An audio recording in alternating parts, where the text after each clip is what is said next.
You are listening to Radio Free Humanity, the Marxist-Humanist podcast. My name is Brendan Cooney. And I'm Andrew Kleiman. On today's podcast, we interview Maksym Shumakov, a Ukrainian socialist from an organization called the Social Movement of Ukraine.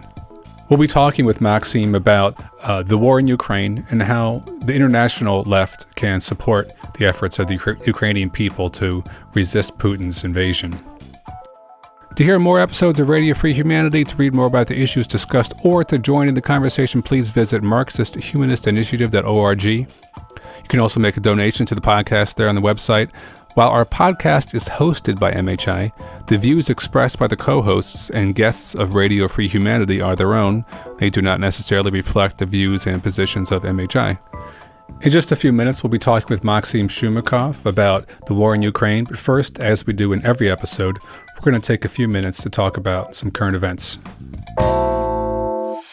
Today is November 2nd, and for this current events section, we're going to be talking about a piece that came out a couple of days ago in the New York Times on October 30th.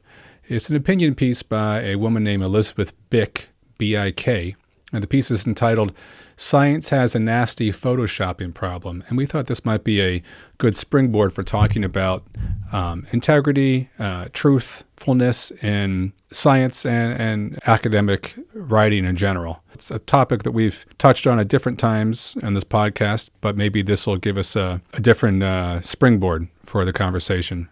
It's a fascinating article. Elizabeth Bick apparently is someone who has sort of made it a mission of hers to find examples of falsification of evidence in scientific papers submitted to scientific journals.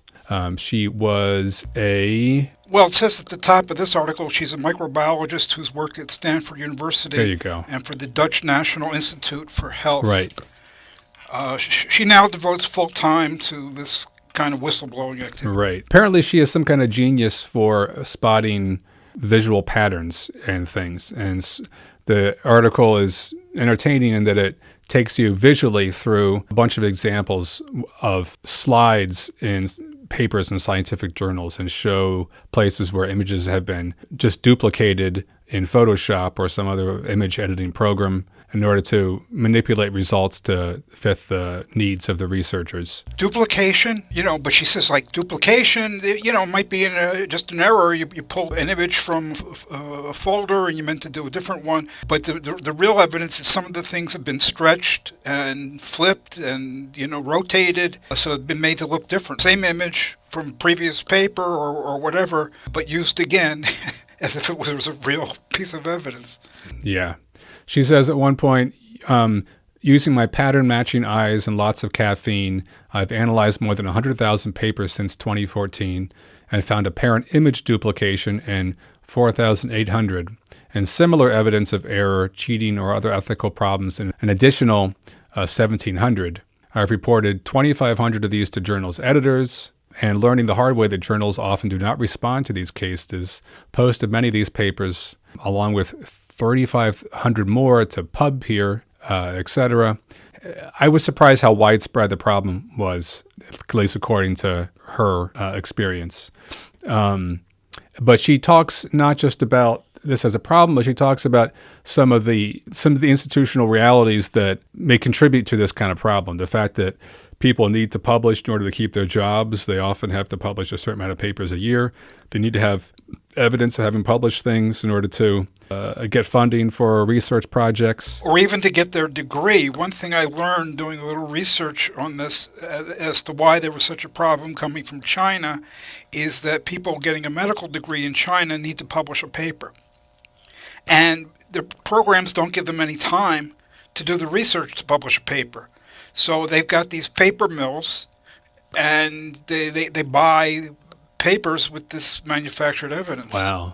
Well, she also talks about how with the rise of artificial intelligence-generated images, that this problem is going to become even more widespread potentially and even be harder to spot, because instead of just photoshopping an existing images, flipping them, reversing them, stretching them, people will just be able to feed into a computer what they want and get images back to meet whatever needs they have. And so she concludes the paper by suggesting that the natural sciences need a really different methods of verification in the sciences beyond the normal channels of peer review. And we don't necessarily need to go into all the details there. But the problem is not going to just solve itself by having some whistleblowers point out the problem. There need to be some institutional changes, she recommends. The theme of like problems with like institutional and the economic problems of research and the journal industry have come up before on the podcast. You have some experience on these things yourself. Yeah, not from anything like what she's doing with photographic or image evidence, and not with outright falsification of evidence as far as I know, but I've countered and exposed a number of studies where you just cannot replicate the results. There was a big replication crisis, and this, I think she mentioned in the article, a number of years ago centered in psychology. A lot of papers were published and they claimed certain results, and other people tried to do similar experiments, let's say, and they couldn't come up with results at all like that. I haven't been dealing with experimental results, but for instance, there was a paper that I was asked to write a reply to by Yonatan Nitzan and Shimshon Bichler, and they claimed that there was only X periods where there was this kind of correlation between this and that showed that there was systemic fear permeating the financial markets and all of this. And I just tried to replicate the same series, and I said, whoa, well, there was another period, and this was like the golden age of capitalism. This was like, the 50s to the mid-60s. Capitalism was doing really well in the post-war boom, and you had a similar pattern to what they said was a period of systemic fear and crisis, and this was the opposite. There was that really egregious mishandling, as you know, of wage data and other similar data by the people at Monthly Review. There's that, and then I wrote a number of papers about a case of, it's obviously a spurious correlation, which is a term used when you've got two series and they move together, they vary together. So if one variable goes up, the other one goes up, the other one goes down, the other goes down, something like that. That's correlation. And you can get things that are correlated, but there's no causal relationship between them. That's very common, So you have where you've got fires, and you've got more firefighters at the scene, you've got more water damage. But firefighters being at the scene doesn't cause the fire damage. The fire damage doesn't cause the firefighters to come to the scene, right? The size of the fire is the lurking variable or the missing variable.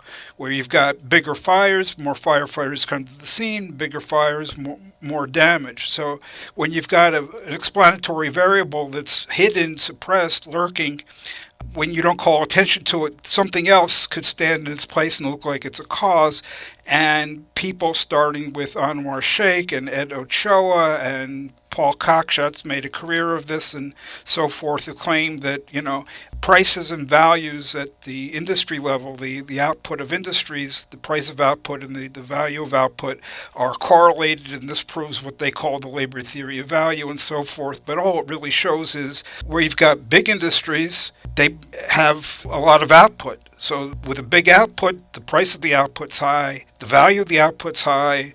Little industries, they don't produce much output, so the total value of the output's low, the total price of the output's low. So it's a very similar case to the one with the big and the small fires. So, there's that kind of mishandling of evidence as well.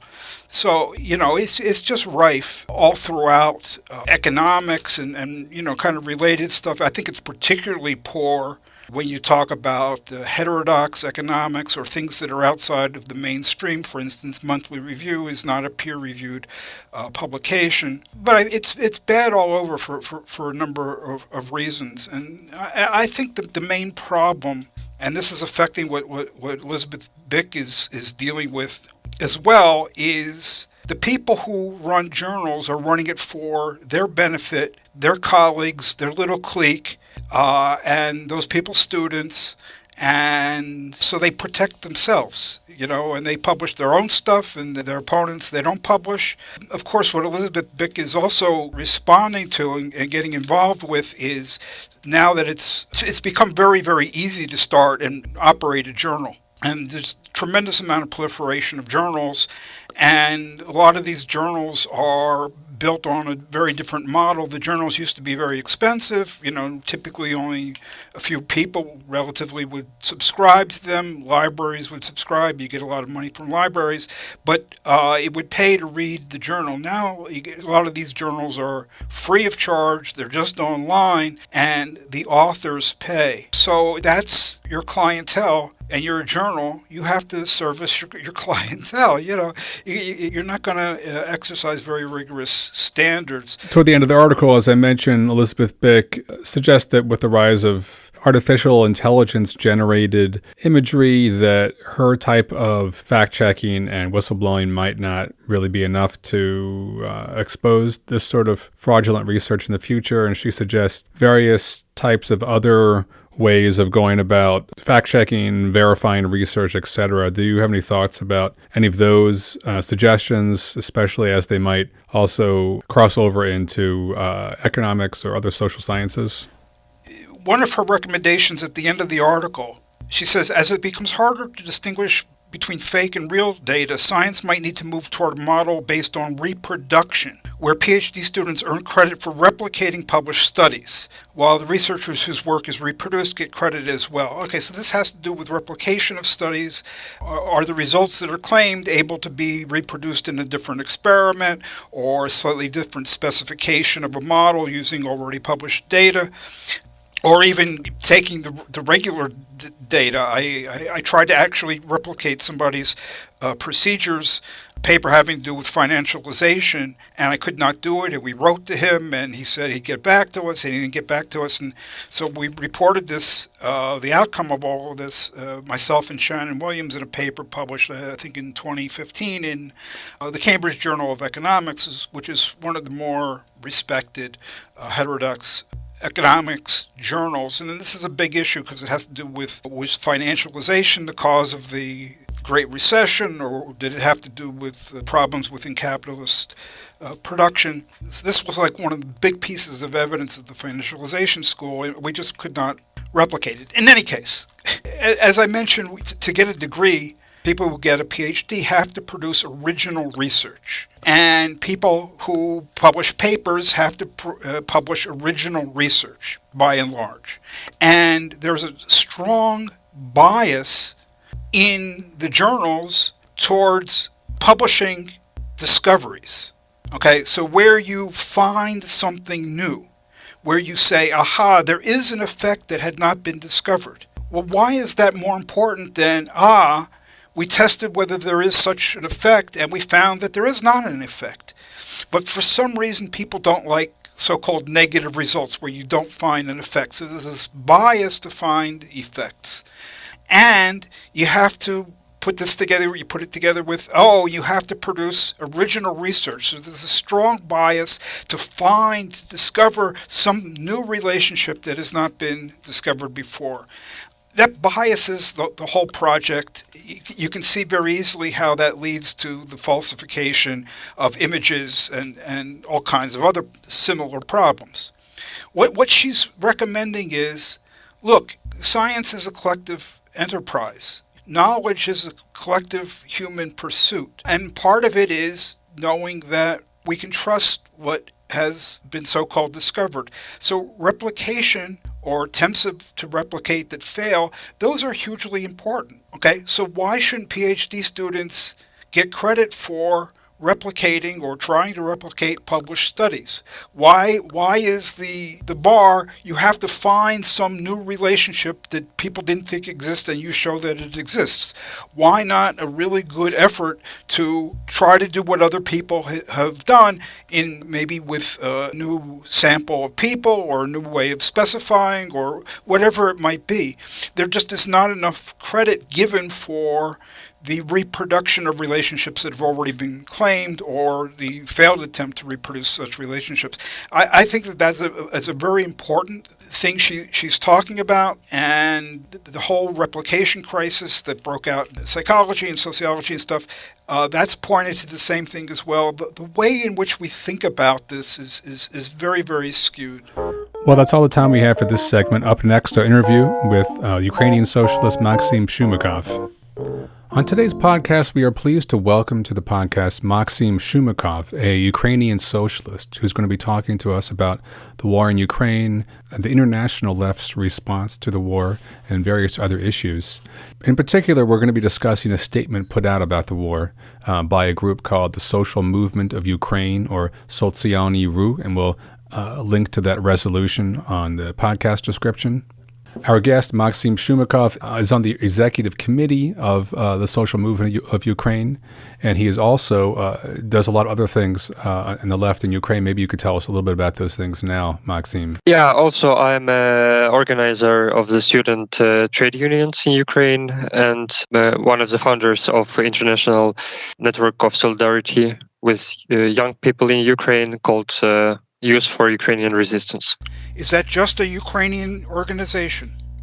No, actually, it's an international campaign or international network of different student and youth trade unions, organization with a socialist or anarchist perspective. And our aim is to compose the demands to international leftist movement for the help of Ukrainian resistance and the youth that participates in it. So it's international, basically. Well, Maksym, thank you so much for taking the time to speak with us today. Let's just jump right into some of the questions that we wanted to ask. Recently, I wrote to a colleague in Germany that we need to support the Ukrainian people's fight for national self-determination. And last week he responded, "What exactly does support mean in this case? It can mean a wide variety of very different things." So he then listed 17 different kinds of support.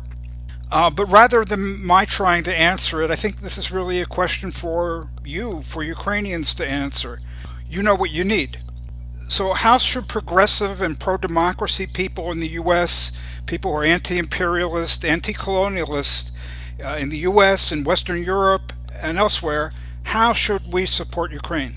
Yeah, thank you. And actually, this is a complicated question because it combines several aspects. The one I'd call theoretical, or that operates on the level of discourse, and the other is practical. So I will talk a bit about both of them. And firstly, we've seen that since the beginning of the Russian invasion, we've seen that the rupture in the leftist discourse, so to say, or the socialist discourse and socialist policies, because there appear different camps which have a totally different agenda, part of which supported the Ukraine, part of which stood for this no war or pacifist position, and the other one blatantly supported Russia. But to my mind and from the scope of our organization, this indicates for us that the people from the West or from the other countries are totally unacquainted with the context of post-Soviet politics, and the things that are going on here, actually. So I'd say that on the theoretical level, what we should suggest for the people who want to support us is, first of all, to listen to the people, to the different movements that appear or have activities here in Ukraine. And one of these organizations is mine, the Sotsialnyi Rukh, or social movement.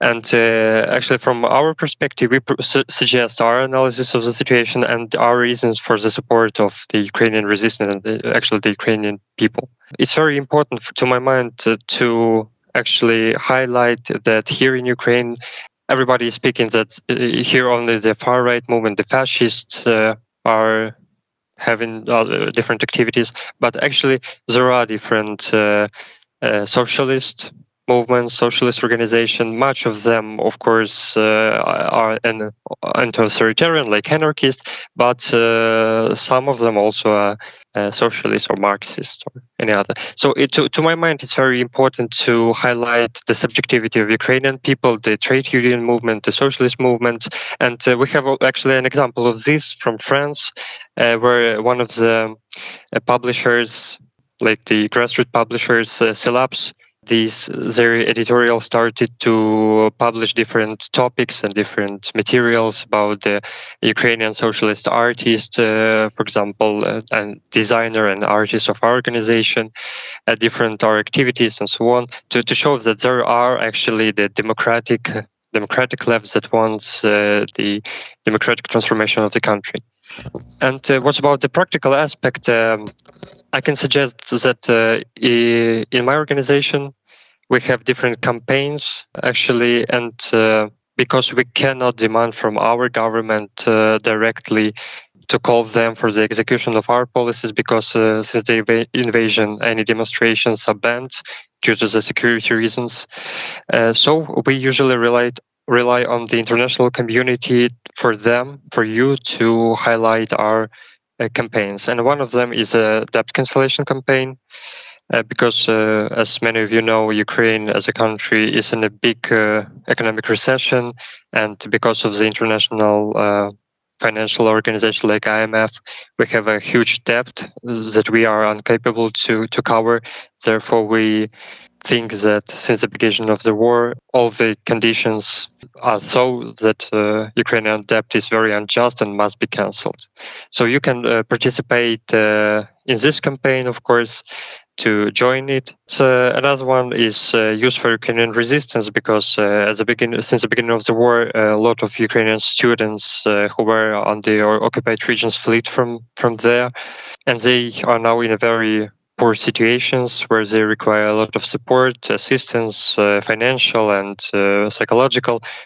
So we also are trying to make some fundraising campaigns internationally in this Youth for Ukrainian Resistance network to help people on the grounds.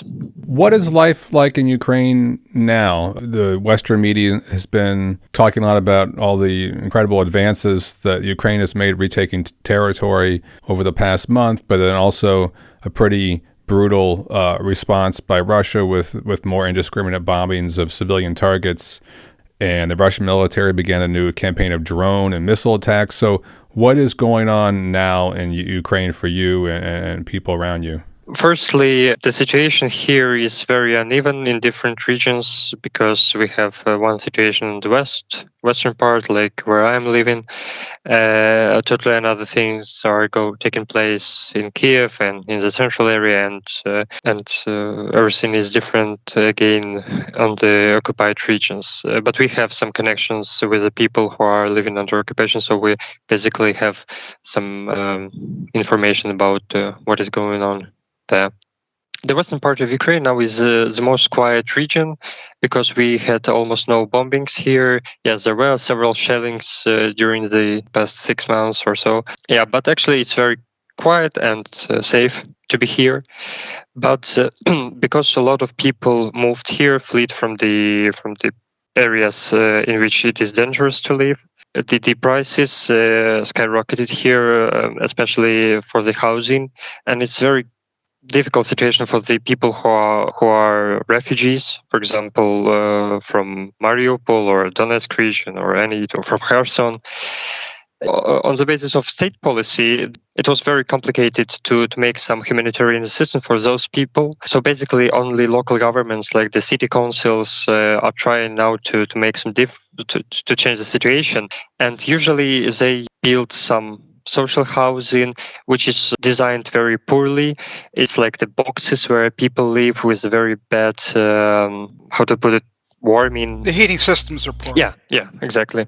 Yeah, so as the winter comes, the new problems, new issues arrive, how to people to live, because these boxes are totally not suitable for living there in winter, especially when we have, by the recent events, such great problems with electricity and with all infrastructure in Ukraine.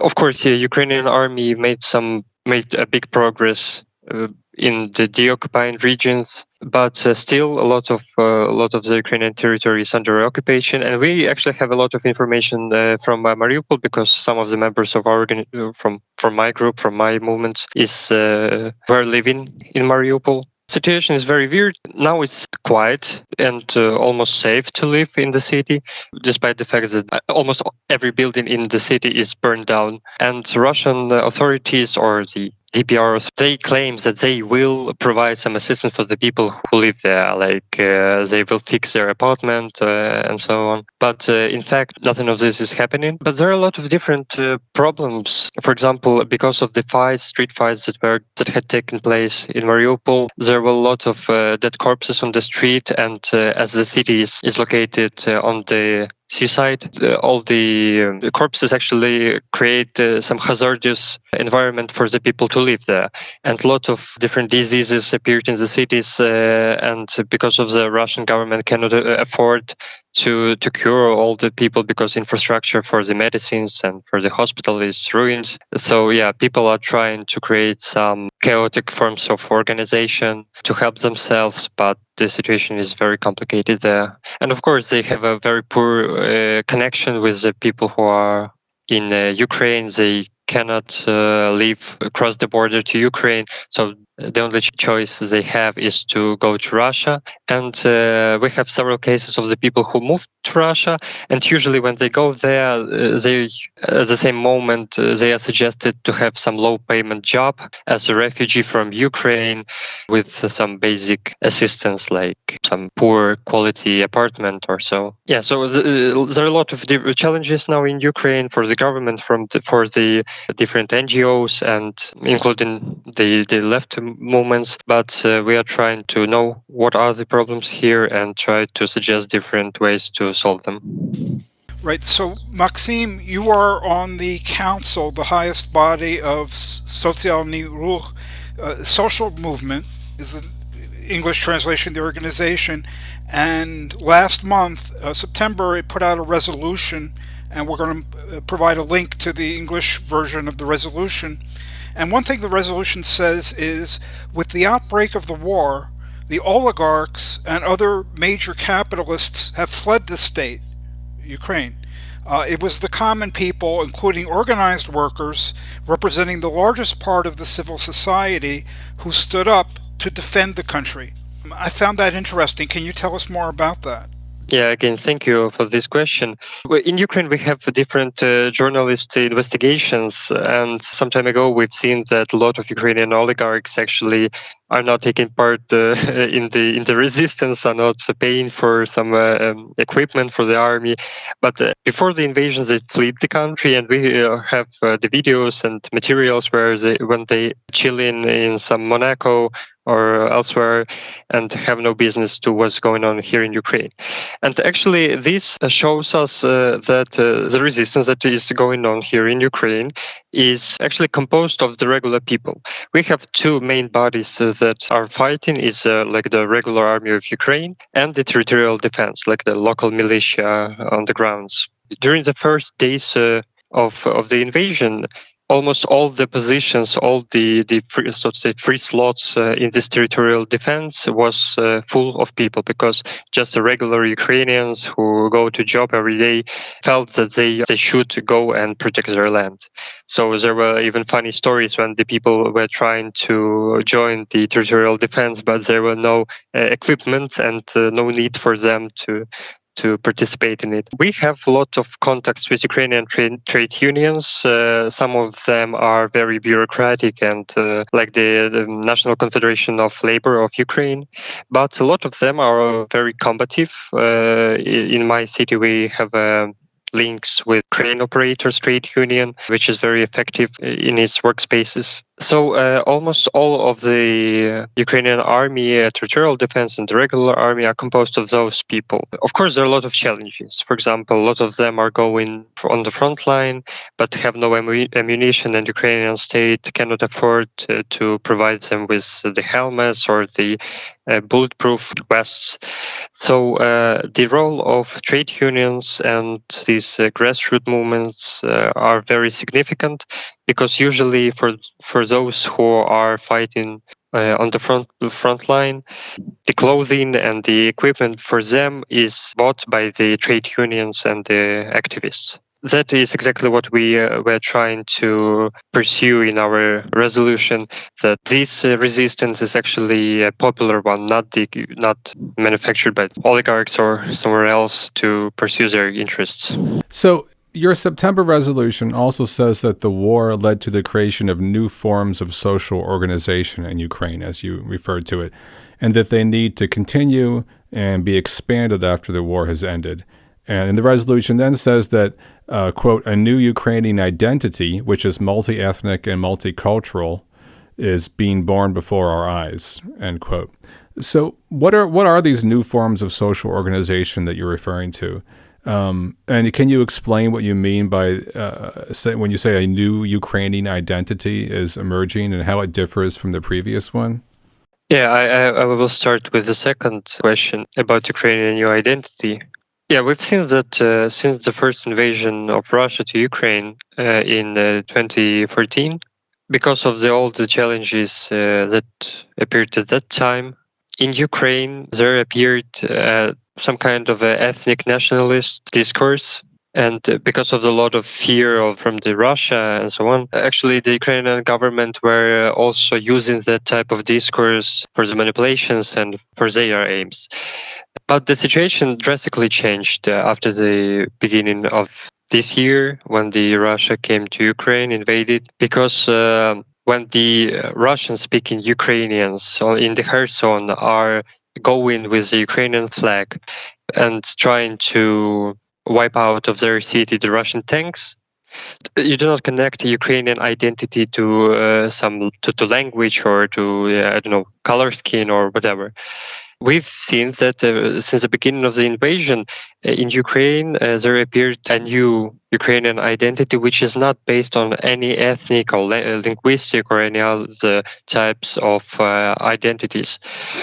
And that, I'd say, to call it civic nationalism, is based only on the belonging to Ukraine, like to be a citizen of Ukraine. But there were a lot of inspiration since the beginning, because we've seen that we have good results in combating that Russia failed to invade, as they tried to invade in 3 days to Kyiv, to occupy the city. And there were a lot of people were very inspired at that time. Like the regular Ukrainians were thought that the war will end in 2-3 months, but it's lasted, and we still are fighting. Because of that, all these inspirations is fading, and people are now again trying to find to whom to blame for this everything. And that is the reason why we have our position, that we are trying to pursue everybody that the way for Ukraine not to be a nationalist country is to first of all defeat Russia and to create a democratic state. So that's about the new Ukrainian identity.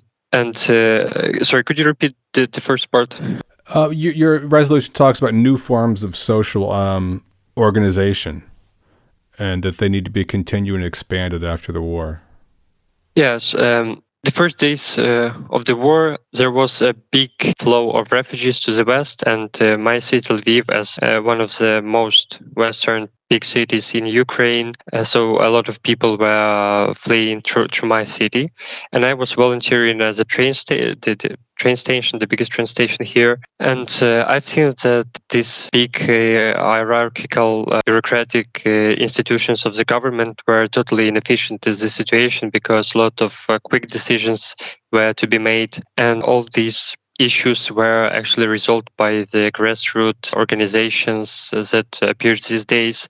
So a lot of these issues actually were resolved by them. And after these first days, these chaotic types of organizations were organizing themselves into groups and creating or political groups or NGOs, for example, for housing problems or for refugees problems, trade unions, etc. And we see that this war, of course, it has enormous number of bad results. But on the other hand, all the processes that were happening in Ukraine were boosted much. And really a lot of organizations appeared. For example, we have like the friend organization of mine is Bilkis, is anarchist feminist groups that are helping for the women with children in Ukraine, both in the Western countries. So we see in these chaotic forms of organization a new possibility for us to link them all and to have a communication, the dialogue, and to create a new vision for the transformation of our country. Maksym, you've spoken about defeating Russia, defeating Putin's army, which is occupying a country. Sotsialnyi Rukh's September resolution calls for complete victory and security for Ukraine. And I note that you're not calling for peace. Can you explain why you're not calling for peace? And what do you mean by complete victory and security? Obviously, those are important details. Exactly what you mean. Mm-hmm. For some parts, this is a rhetorical gesture when we say that we are not for peace but for the defeat of Russian imperialism, because basically we are all for peace, of course, but usually this type of rhetorics is used by some I'd say Stalinist groups to say that no, at this moment we should stop the war and have some dialogue, maybe make some concessions to Russia for the war to be ended as soon as possible. But we do not see this way as a solution for now in Ukraine, because we've seen the results of Russian occupation and all these pictures of Bucha, Irpin with mass graveyards flew over whole world. So we are totally sure that the only way to pursue some progressive emancipatory politics is the defeat of imperialism. And so no concession should be made in this war. And our vision is that Russia should be defeated and the constitutional borders of Ukraine should be restored, like the Ukraine with full Donetsk, Luhansk Oblast, and the Crimean Peninsula. Because if we use these rhetorics of concessions, of so-called multipolar world, however, that is not totally the meaning of this world. I mean, the word that Putin uses. We will not create the world of when the emancipatory politics will be possible. We will create the world with different imperial centers, and when some revolt or some progressive demonstrations will take place, they will not have the chance to transform some state politics or the general situation in the world. They will be at the same moment crushed by the imperialist center. And that we've seen in Belarus when the Russia helped Lukashenko's regime to suppress the revolt several years ago. And totally the same we've seen in Kazakhstan, where we had the protesters who were the regular workers. As you know, the protests started from the local trade unions on the factories, and the result of it was the invasion of the Kyiv army to suppress the revolt. So no concession should be made to imperialism, and from our perspective, the Russia should be defeated by the progressive coalition. We couldn't agree with you more. I mean, people who want the war to stop now, Putin can stop the war anytime he wants. Why isn't the pressure on Putin to stop the war? And with regard to multipolarity, our organization, when the war started, we said basically what you said. This is not a road to internationalism. So-called multipolarity, it's very clear from what Putin is saying. He wants to divide the world between multiple imperialist powers. And this is not a road for the freedom for colonialized and oppressed people at all. So I'm completely with what you're saying there. So I hope you can get this message out. Yeah, exactly. I totally agree with you. But there is also another very dangerous path, is to say that no, we should not fight with Russians. We should unite with them both because they are just the same regular people as we are, and fight against our both bourgeois regime. But, first of all, of course, we support the idea of internationalism, and we have links with Russian democratic-socialist organizations like RSD. But first of all, for us to be in solidarity with whom, there should appear some major movement. And we thought that this movement can appear when the Putin announced the general partial, as he called it, mobilization in Russia. But because the society is very atomized, and as Anna Arendt said, the atomization is one of the reasons of fascization. Because of the atomization of Russian society, they could not create any significant large protest. Almost all of the people were trying to flee the country as soon as possible. Therefore, of course, we support the idea of internationalism, but there should appear some movement for whom we should be in solidarity with whom. And of course, when you say that we should not fight against the Russians, but with our government, so I always answer that maybe first of all we should fight with Russian government, and Russians should fight with their government. But and later on, after the war, we will try to speak with ours.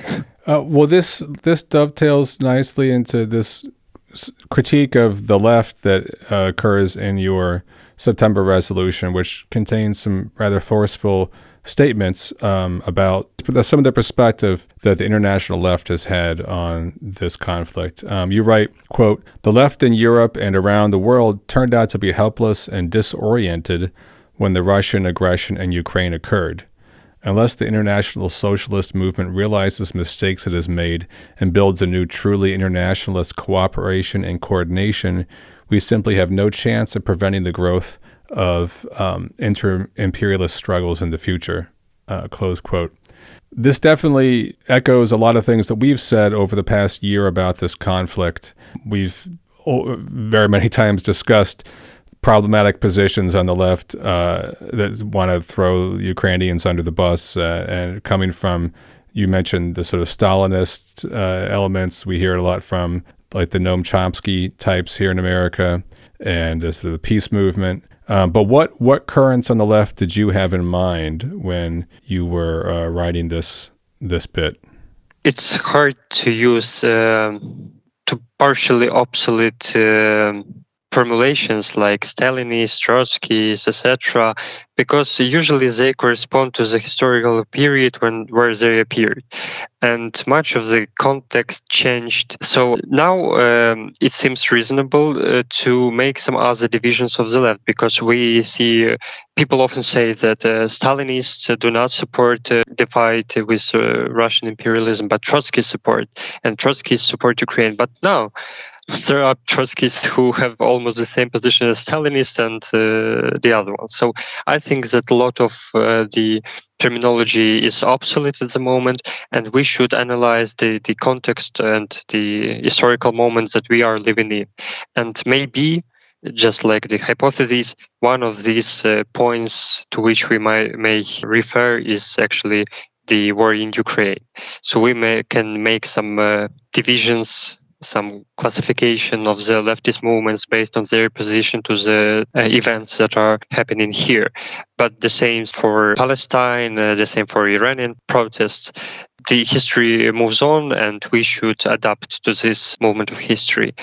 But basically, in the summer, we've conducted in Ukraine a meeting where we've invited some leftist currents, some leftist organizations, and a lot of the representatives of them came to Ukraine and supported us. We had a conference, today's conference, and we've also at that time signed a common resolution.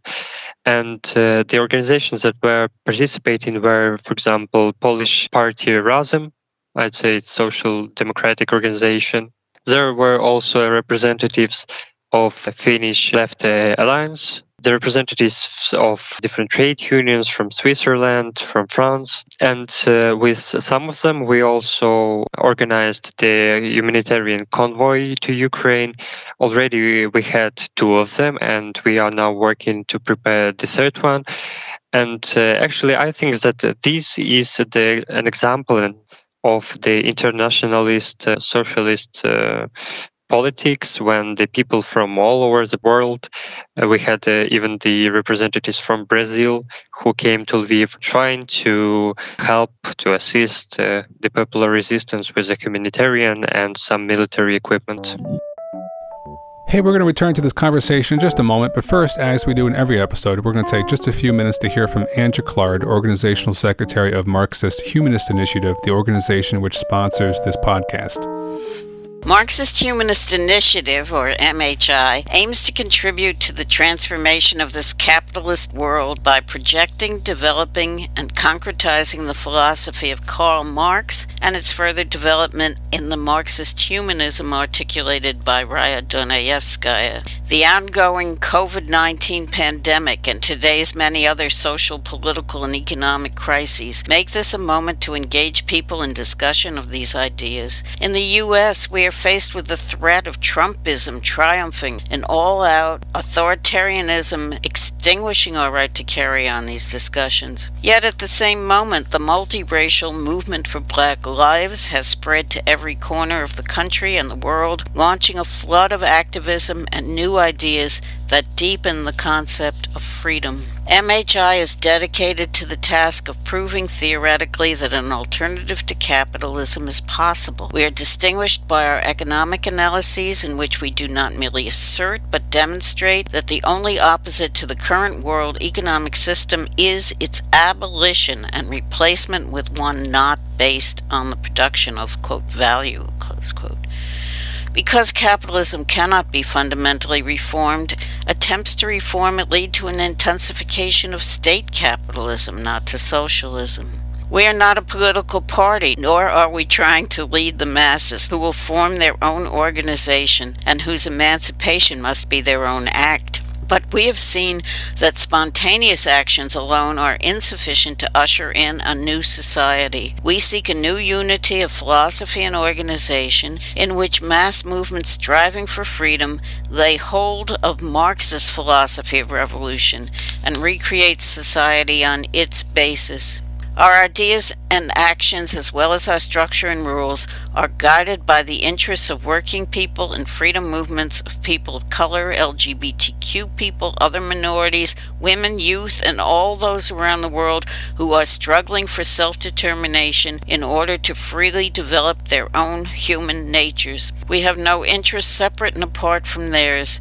To this end, we open our website to the widest possible dialogue with people around the world. We intend to practice as well as espouse a two-way road between our organization and people outside it as essential to developing a single dialectic in the relationship of theory to practice, and as the way to assure the survival of Marxist humanism.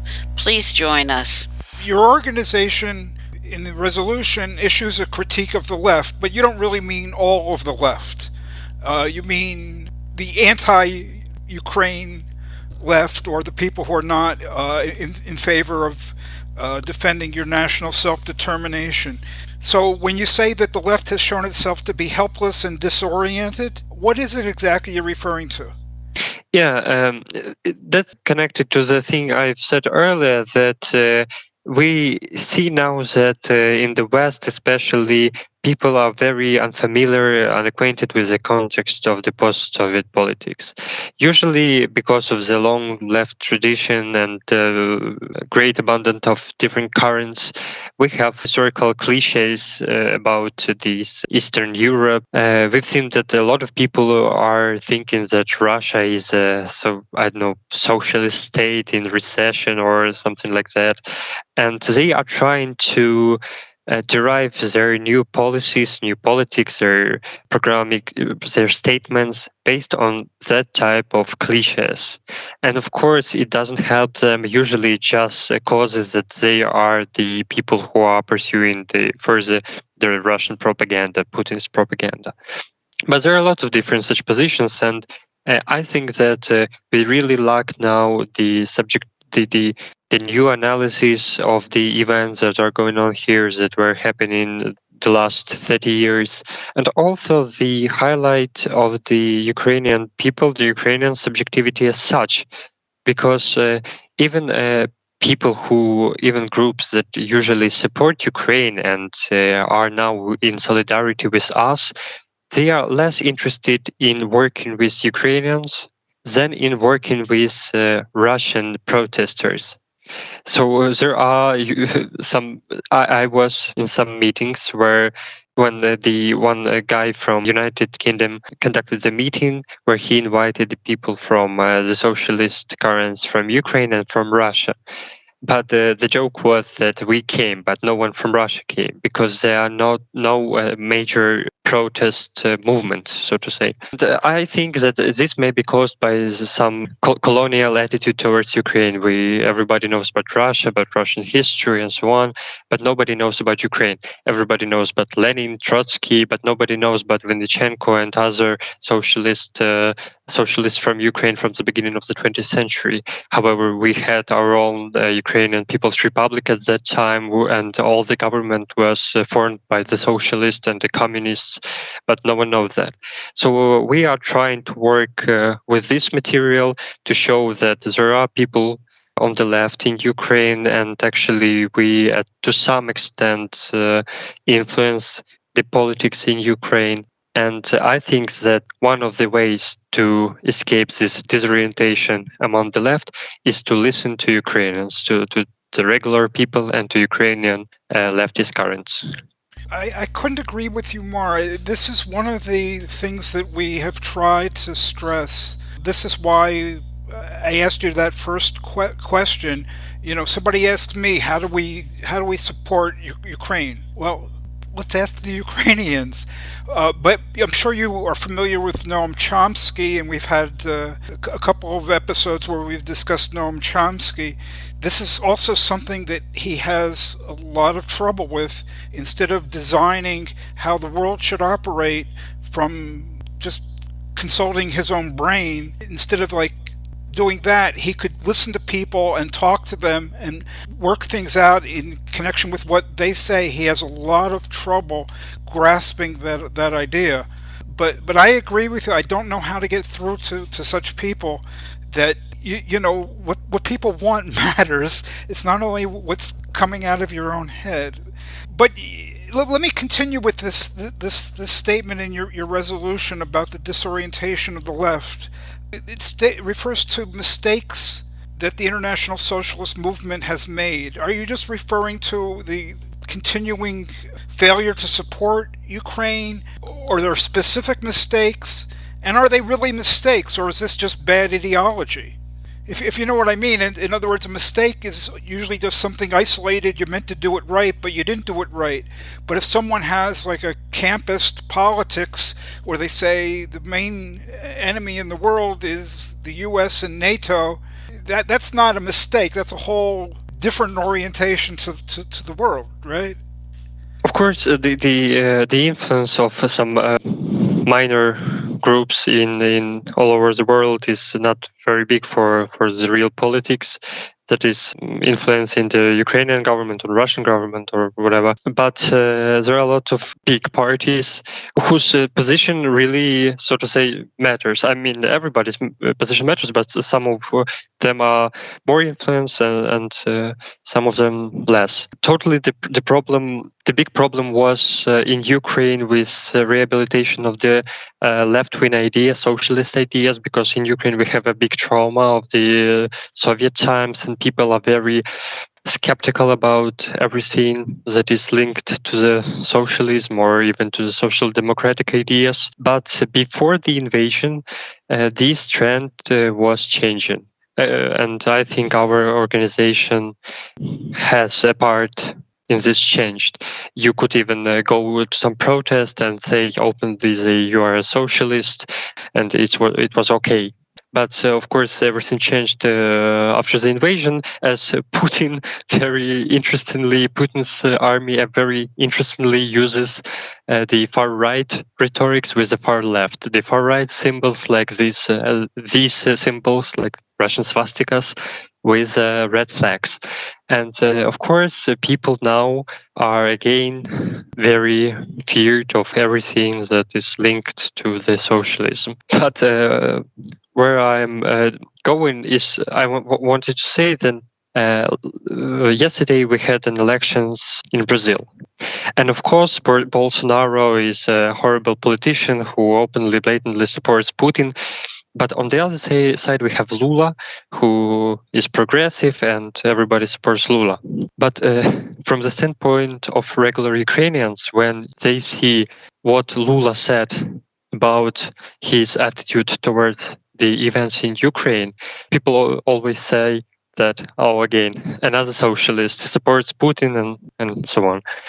And the same we see with Noam Chomsky, the same we see with Mélenchon, with Jeremy Corbyn. Their position is very harmful for a rehabilitation of Ukrainian left-wing organization. And we, being one of them, we are influenced by their speeches, statements, very critical of NATO, and sometimes in support of Putin. I caught the names, not everybody may have caught the names. One of them is Mélenchon, left-wing French politician. Maxime mentioned another person he mentioned was Jeremy Corbyn, the ex-leader of the Labour Party in the United Kingdom. Let me ask as well. We talked about the call for complete victory and security for Ukraine.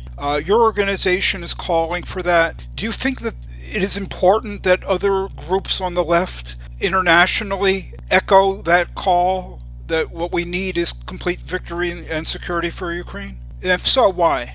As you've said, we have this statement in our resolutions that our aim is the defeat of Russia, Russian imperialism, and the creation of the situation in which Ukraine could be safe and Ukrainian people could feel themselves safe. Of course, we think that this is a position of the really democratic left, the radical left, because we must understand that the whole point is not only in Ukraine. However, the Ukraine matters. The Ukrainian people matters, of course, but even on the larger scope, that is the story about the imperialism and the future of the progressive politics. If we will try to make some concessions with Putin's regime, maybe to try to make a deal with him, for example, this region is yours, this region is ours, and so on, we will make a precedent in which criminal actions, the actions that cause a lot of deaths, casualties among the regular people, actually on both sides, of course.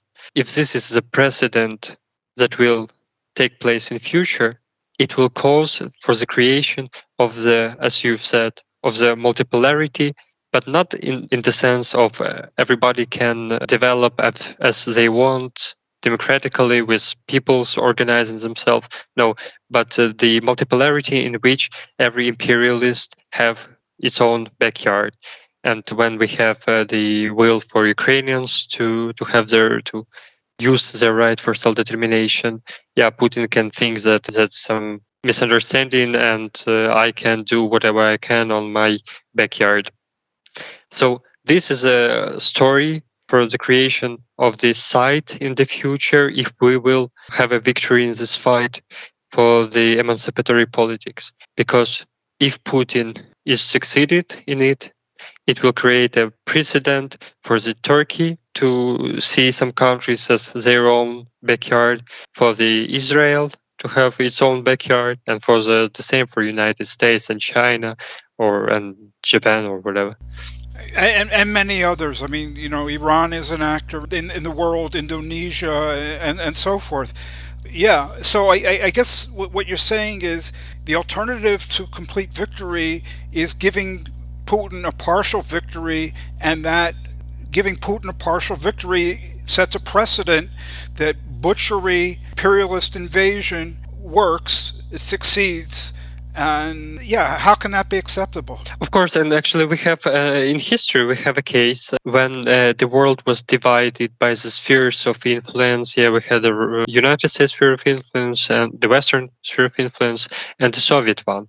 And because of this, the protests in Budapest Yeah, Russia just went with tanks there, but that was the place where the people were trying to self-organize to create some alternative to the totalitarian regime of the Soviet Union. And because the world was divided and the Hungary was supposed as considered just as another country that is under influence of Soviet Union, the protest was brutally suppressed.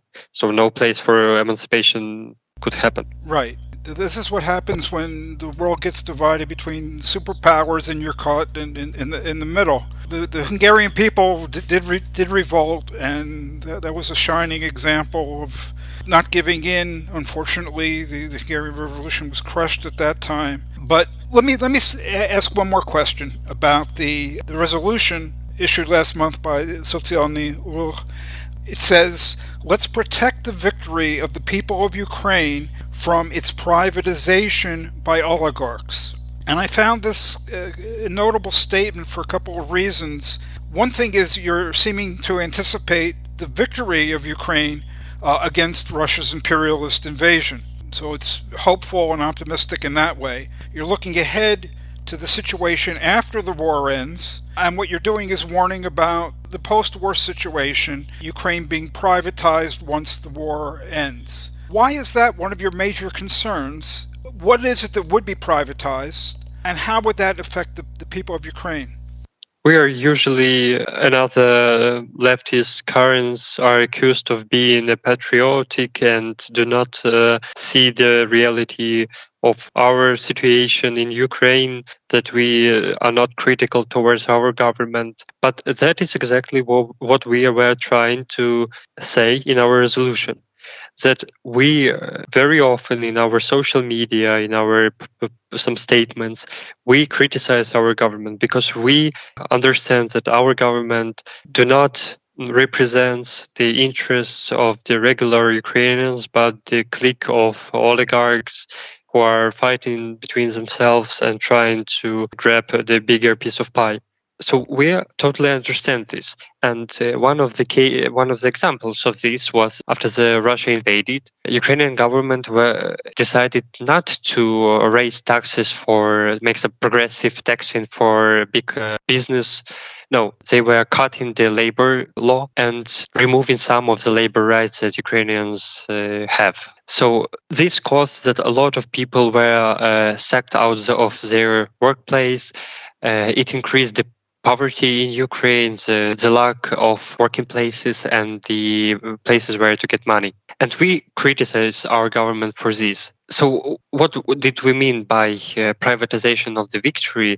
In the case of victory of Ukraine and defeat of Russian imperialism, we seek to create a situation in which all these rights that people lost during this war, all these undemocratic decisions of Ukrainian government and the ruling party, the servants of the people, Zelensky's party, to create a place where people will have an ability to return them back, to gain a new maybe rights, but first of all to return them back and to have dignity at the workplaces. So this is the aim now of Sotsialnyi Rukh. And we are working on this. For example, we have a campaign called Trudoborona. It's on Ukrainian. In English it can be translated as a defense of the labor, where we created a small informational center with a lawyer whom people can contact via telephone or via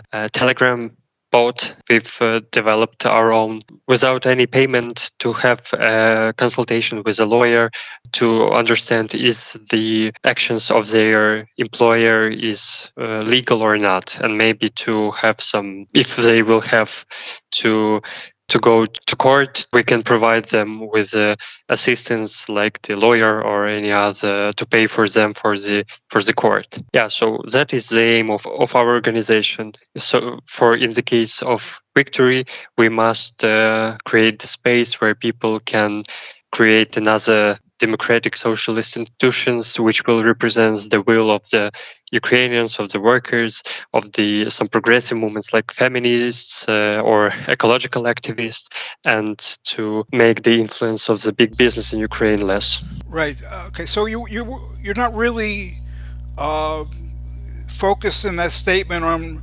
privatization of industries, like removing them from government ownership and transferring them to private ownership. What you're really concerned about is workers' rights and the ending of wartime emergency measures once the war ends, so that the democratic rights of workers get restored.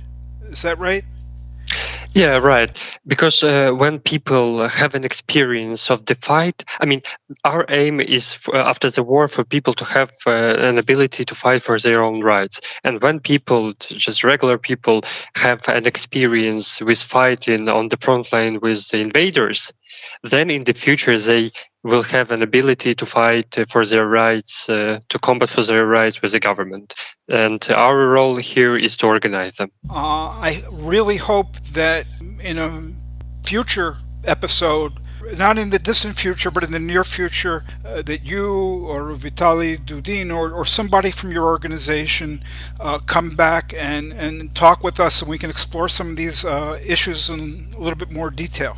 And again, I'm very thankful for this invitation today, because as I've said before, now we see that when the people from abroad, especially from the Western countries, highlight the events in Ukraine from the left-wing perspectives, but from the left-wing perspectives of the people who are here, it's very important, and it has really an influence. Hey, that's all the time we have for this episode of Radio Free Humanity. If you like the podcast, please do stop by Marxist-Humanist Initiative.org to listen to other episodes and to read more about these issues and others. As always, if you like the podcast, we encourage you to write to us, to comment and rate the podcast, and of course to share with all your friends and enemies.